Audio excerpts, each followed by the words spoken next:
Friends, I have some great news for the EB categories. Right after I published the first October Visa Bulletin video, the USCIS changed the Visa Bulletin and changed their guidance on which chart to use for filing your I-485 applications. So I wanted to make a follow-up video very quick for the EB category, specifically for India, China, and also EB4. I wanted to make sure you saw this information so that you can file your 485 if your dates are now current. Now, the reason this is such a big deal is that they are allowing in October for you to use the dates for filing chart for filing your I-485.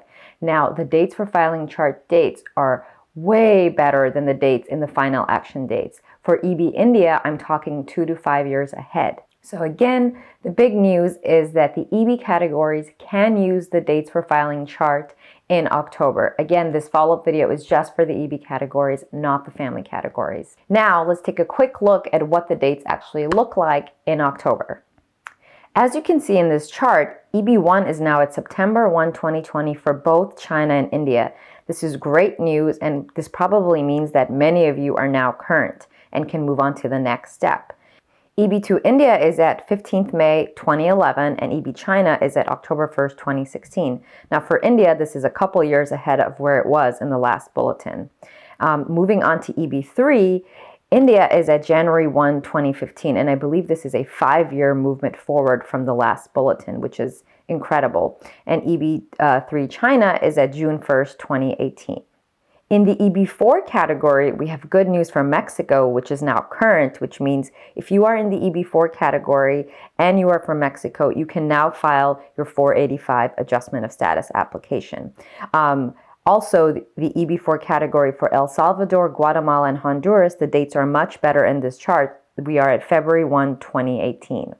So for many of you that have been waiting for years, your dates might actually now be current. So here's what you should do. If your date is current, this means that you can now file your form I-485. Now the chances are, if you're in an EB1, 2, or 3 category, you already have a lawyer that you're working with, either your company lawyer or a lawyer that you retain for yourself. So you need to reach out to your attorneys and let them know that your priority dates are current.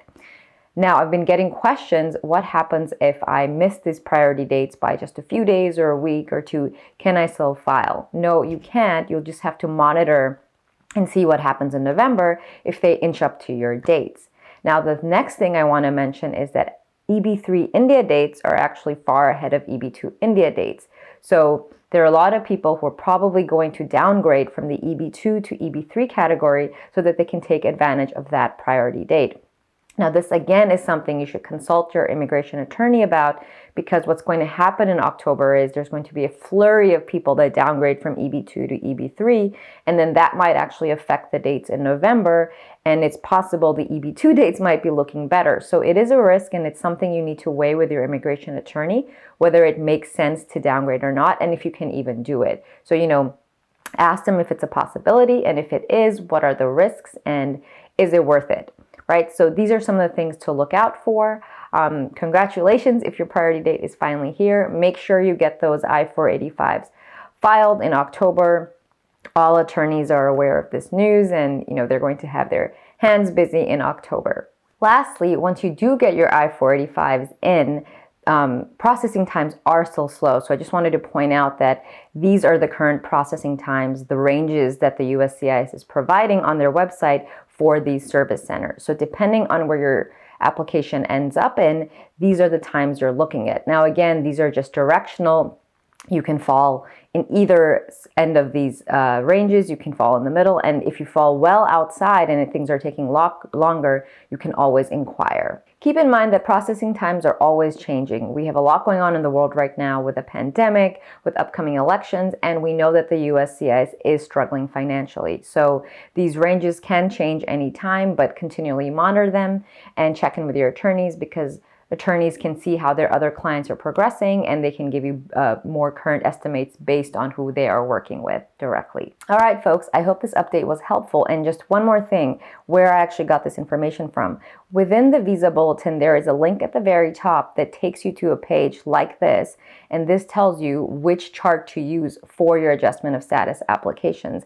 And so when they first posted this, it said to use the final action dates, but then they later in the day changed it to say dates for filing chart. So I would check this one more time after watching this video to make sure it is still there to stay, because they did flip-flop twice in one day. So if on come Monday and Tuesday this is still there, then it sounds like the good news is here to stay.